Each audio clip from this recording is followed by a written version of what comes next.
The silence of the park at night had always been a sanctuary.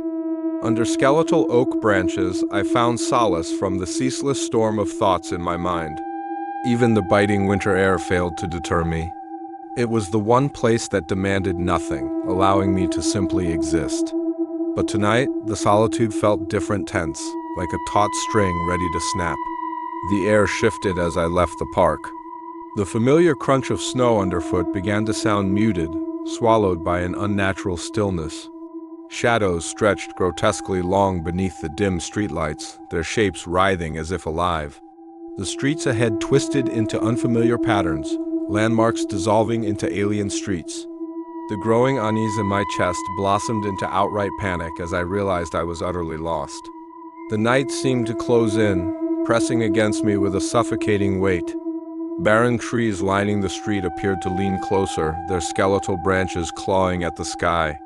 The ground beneath my feet turned gray and ashen, each step leaving blackened marks.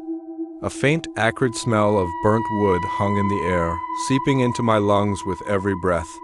My heart raced as whispers brushed against the edges of my perception, dark and formless, swelling in volume as I stumbled forward. The world warped around me. Buildings twisted unnaturally, their windows gaping like silent screams. Streetlights flickered, casting sickly yellow light that pulsed like a heartbeat. My footing faltered, and I fell into the ashen ground, its warmth radiating an unsettling vitality. Crawling to my feet, I searched for anything familiar, any escape from the nightmare. Then I saw it, a figure standing impossibly tall in the distance, its limbs elongated and distorted. The whispers crescendoed, their incoherent chants pulsating through the air. As I took an involuntary step toward the figure, the ground beneath me began to splinter and crack, revealing a fiery glow that pulsed with life. My body moved of its own accord, drawn by an unseen force.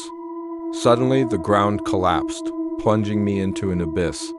My body felt weightless, the whispers replaced by the sound of rushing wind. Images of the park bench, the twisting streets, and hollow-eyed faces flashed before me in a dizzying cascade. My descent ended abruptly as I landed on a cold, metallic surface, the impact rattling through my bones. I was in a room lined with mirrors, but none reflected me as I was.